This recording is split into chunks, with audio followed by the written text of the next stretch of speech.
Broadcasting from the business capital of the world, this is the Podcast Business News Network. Welcome back to the show. We are so honored to have our professional of the year. This is Lynette Walsh. She's our Woman of the Year, and we're excited to have her back here to talk about who's who as a retired occupational therapist. What an amazing educational background she has, and I know we've gotten to know each other personally over the past few weeks to talk about all the work you've done for over 40 years, helping people with spinal injury, stroke, fractures, geriatric therapies, and so much more. So first and foremost, welcome back to the show, Lynette. How are you? And the weather's come down to a reasonable level, so it's not 103 like it was last week here in California. Beautiful. Well, it's definitely getting better. Feeling like fall, 103, my goodness. You're in Pasadena, California, correct? Right. Beautiful. Well, would you mind introducing yourself to our listeners to start? Tell us a little bit about your life, your career, and let's get into it today. I know you have a lot to discuss. Well, I got into occupational therapy by process of elimination. I looked at the various professions because I was interested in healthcare. And nursing didn't seem to be the right thing, and their hours are terrible, or they were back then when I was looking. And then physical therapy was interesting, but it wasn't quite the right fit for me. And then I discovered about occupational therapy, and I thought, yeah, that's what I would like to do. I've always been, back then we did a lot of sort of manual things with the customers, the patients. In fact, the School of Occupational Therapy I went to in Exeter, Devon, in England, the students actually ran the house because it was. We lived there, and we had our classes there, and so the students had to, with supervision, do all the meals and the scheduling and the cleaning and all the housekeeping and all that sort of stuff. So it seemed kind of odd at the time, but it really taught us what goes on for activities of daily living. And one of the things that during most of my practice years, I always say that there's a sort of a rather traumatic break in your career, which is when, if you want to advance and get the big bucks, you usually have to go into administration.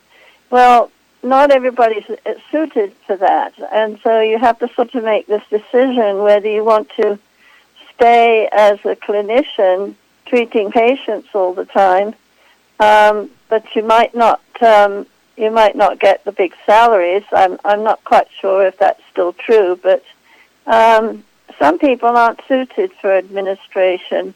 I was lucky in that the last few jobs I had, I was able to do sort of half and half.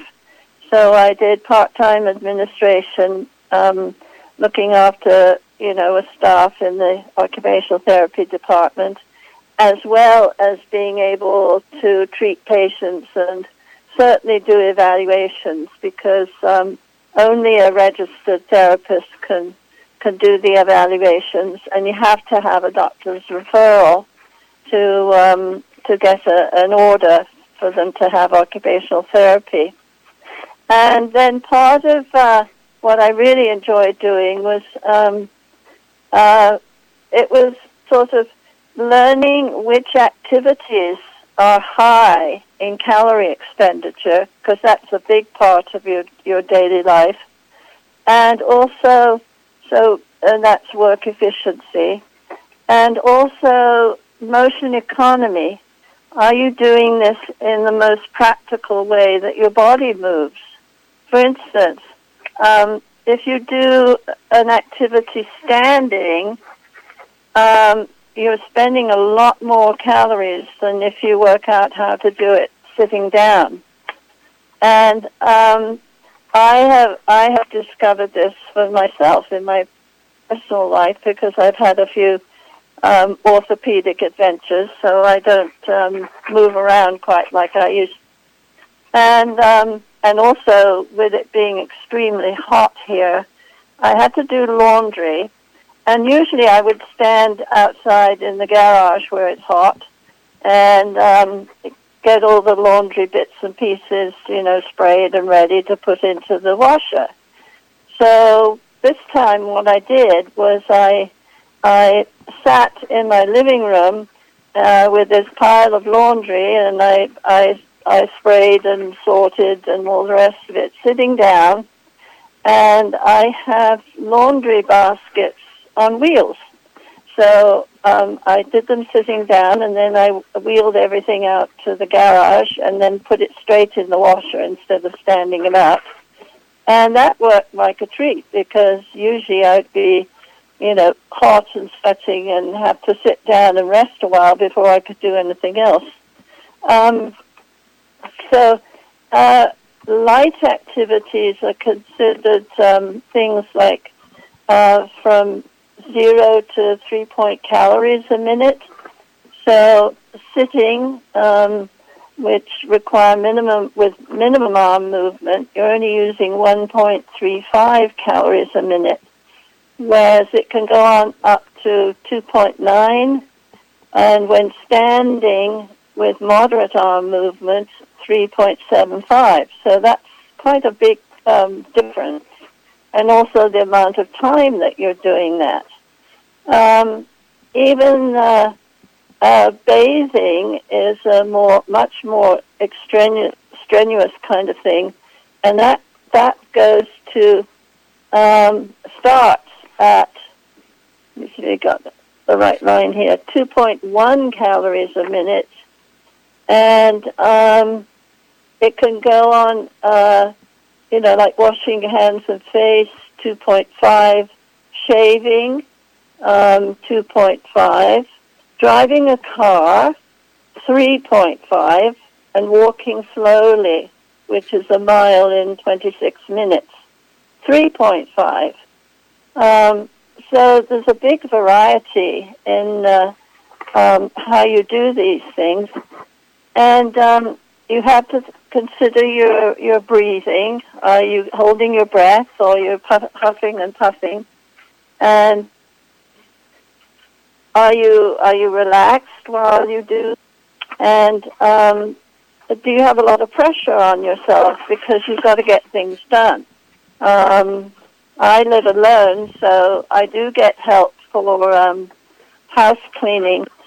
When we married, my late husband, I told him, I said, I'll cook, I'll do dishes, and I'll do laundry, but I'm not keen on doing cleaning.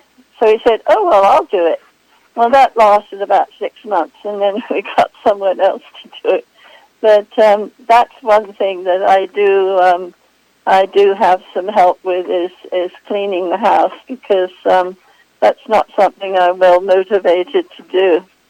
And if you think housekeeping, if you're polishing furniture, 2.4 calories a minute. Wow. Cleaning windows is 3.7 calories a minute. Making beds, 3.9. Oh my goodness! I mean, it really adds up. So, and then if you're doing, see, what else have we got here? Playing recreation things like playing the piano is 2.5, because you're usually sitting to do that. If you're playing volleyball, 3.5.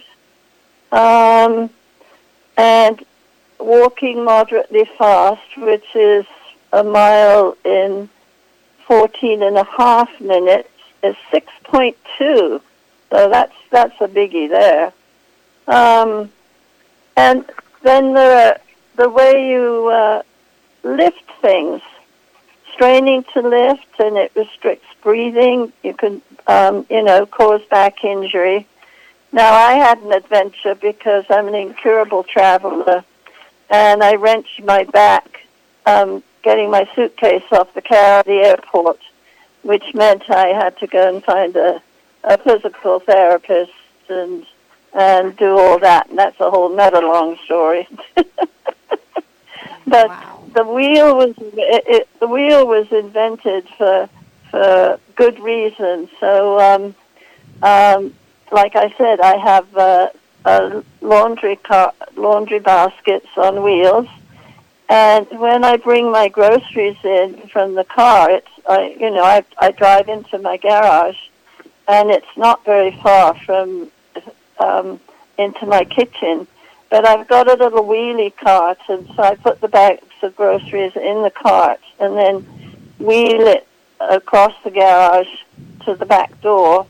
Now, the thing that bugs me about that back door is there's one step that I have to get this thing back into the kitchen. And I don't know if I mentioned that I'm in the process of going to the dream house. And this is one of the things that I told Oh, my goodness. Yes, you did mention. I want to hear more. Yeah, well, this is one of the things that I told the architect. And she and I are very much on the same page. It was such a find, because I designed the house, and such fun to find an architect that could get excited about building this building.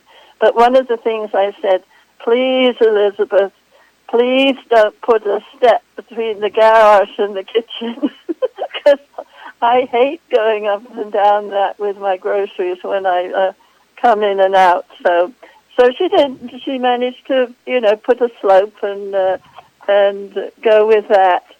I think it was yesterday.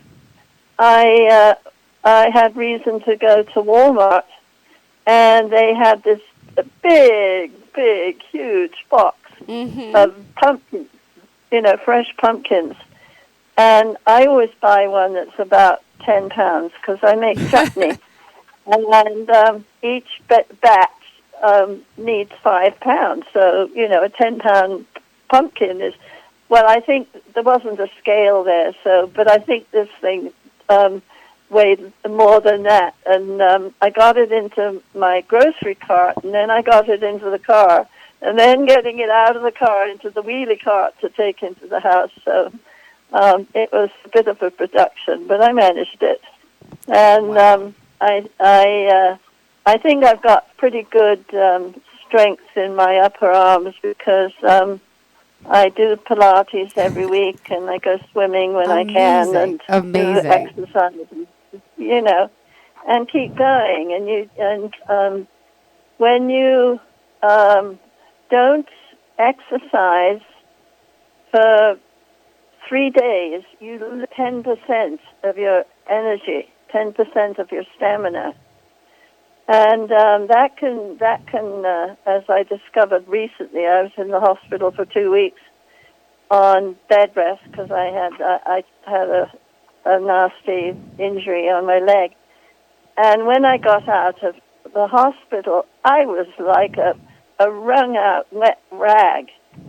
I just sort of, anything, maybe putting a few dishes in the sink, and that tired me out, and I had to go and sit down a while. So anyway. Wow. The body positions are so important. And your maximum reaching area, if you're sitting down or if you're standing, are you in an optimum position to reach what you need to get? And another thing I have to do in this house, years ago, my husband got a water filter to put under the kitchen sink. So it goes in the cold water, and all the cold water runs through the filter, so we get very good drinking water from this. and it's much better than buying bottled water, but it has to be changed every 6 months. And so I'm on my hands and knees with my head under the sink trying to reach this stupid thing and get it undone and change the filter in it. And I have to use one of those wrenches that you use on a filter in a motor car, and put that around it and to unscrew it, because it's it has to be snug, otherwise it leaks. So here I am on my hands and knees with my head under the sink, trying to do this.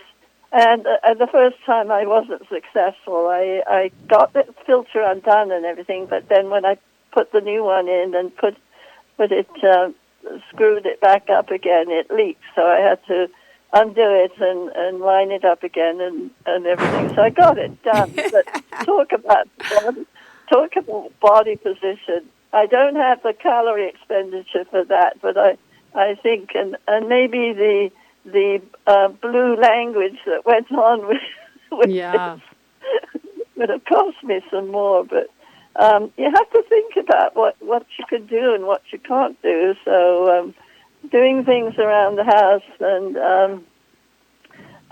even things like if you like to cook and you're standing a lot, it's a good idea to have a stool or something. And if you're lucky enough in your kitchen to have a pull-out cutting board where you can sit at it, you can bring a stool up and sit and cut stuff that way. So that's another thing I do. So all sorts of adventures. You are a busy, busy woman, right? And oh my goodness, so excited that you're here joining us. I just want to remind everyone how we can contact you, please. On email, WJACKLYN70@gmail.com. Perfect. All right. And also, I know just briefly, I mean, you also love traveling. Do we burn calories from traveling too? Oh, absolutely. Carrying my luggage and just packing my luggage. Oh, yeah. I always have to have a pack, but I admit I always try and pack light, but that never happens. Always. Same here. And after I just went on a recent riverboat trip, but my doctor, she said, talk to your travel agent and have them use a wheel, let you have a wheelchair transportation around the airport. That was wonderful because I was still not good energy-wise from this hospital stay. So they knew to get me off the airplane with the wheelchair, and I said, well, we have to go to currency exchange, we have to go to duty-free, we have to do this, that, and the other, and we did all that. They were awfully nice. And so each airport I went to, so they had me on their list, and so nowadays you can't just walk up to them and say, I need a wheelchair. You have to arrange it in advance. But it really was very good for me. And they take you through, they take you through security and all that. So actually, it's way less trouble than.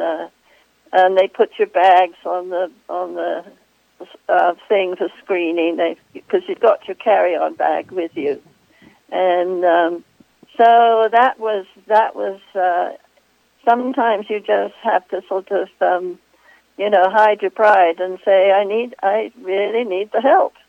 And a lot of people, especially older people, and I found, they were very reluctant sometimes to get the help. And I would say to them, I'd say, well, do you want to stay like this? Mm-hmm. Or do you want to, work with me and do therapy and get better at stuff?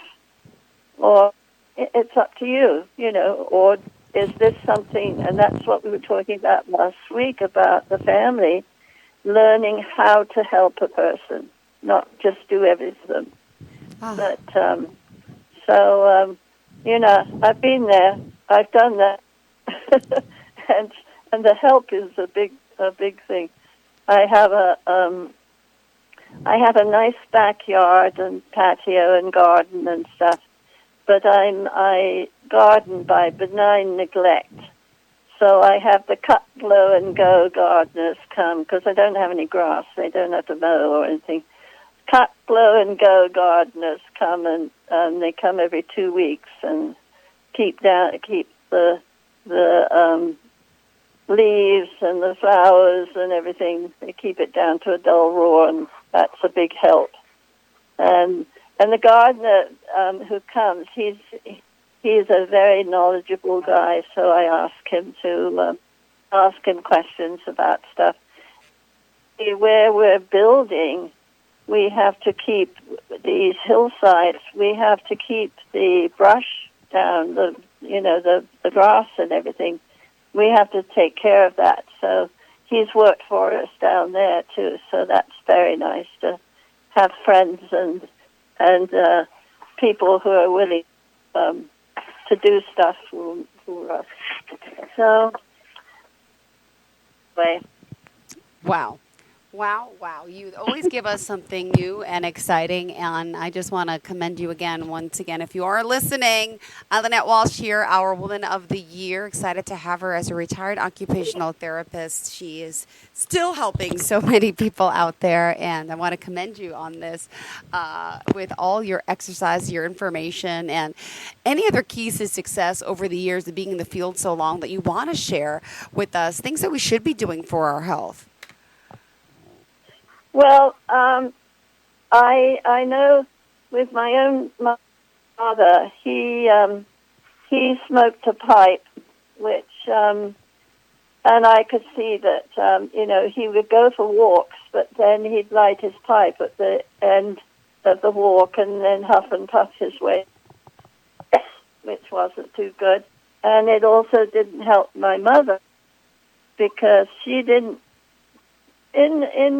back in the days, people did smoke. She would have the occasional cigarette, but she's not a smoker. But I could tell by the way she would occasionally cough and stuff when he was smoking. So secondhand smoke is no big joke. And I did work on a pulmonary rehab unit for 13 years. And we did so much of this motion economy and energy expenditure. And where do you need help and don't need help forever. Maybe you will work up to do things like you used to. Yeah. But it's no big tragedy if you don't, if you get people to help you. So I just sort of I'm usually very independent, but I'm not shy to say, look, I really need help with this. Mm-hmm. So it's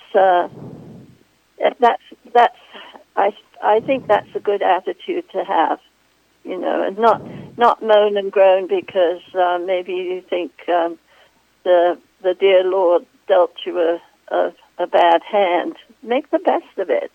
And I know it's silly, that thing about if you've got lemons, make lemonade. My mom used to always say that. It's so true. It really is. I agree. But I love your positivity, your energy, and to those out there that want to reach out to you, again, unfortunately, we are out of time, Lynette. How can we reach you? On the Gmail, JACKLYN70@gmail.com. Perfect. And in closing today, how did you want to leave off for your listeners? We always appreciate your time here today. Well, I think that you have to take a sort of inventory of your capabilities and take an inventory of the things that you want to do and you can't or you need help to do, and then, work out how to do what you want to do. Perfect. Well, thank you so much for all the advice, for all your hard work and energy. And again, love having you here. And thank you for the advice today. Thank you. I enjoyed it. Same here. You have a fantastic day and a great week. And looking forward to our next week's conversation. And we'll talk soon. Bye-bye, everyone. Bye, Lynette. Goodbye. Bye.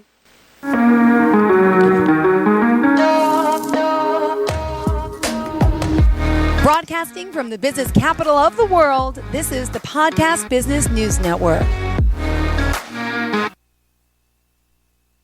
Adopt US Kids presents Multiple Choice Parenting. Your daughter just had her first breakup. Do you A, put yourself in her shoes? How could he do this to you? And for Sheila, she has split ends. B, console her? Oh, sweetie, this is going to happen a lot. 4, maybe 5 more times before you get married. C, take charge? Got to get this all straightened out. Give a little talking to, man to man, mano a mano. Hey, Steve! Is now a good time? No? Okay, no problem. Bye. Or D, help her find a new boyfriend? I know a great place to meet boys. The internet. Nice, single boys. Never mind. How about some ice cream? As a parent, there are no perfect answers. But you don't have to be perfect to be a perfect parent. Thousands of teens in foster care will love you just the same. For more information on how you can adopt, visit adoptuskids.org. A public service announcement from the U.S. Department of Health and Human Services, Adopt U.S. Kids, and the Ad Council.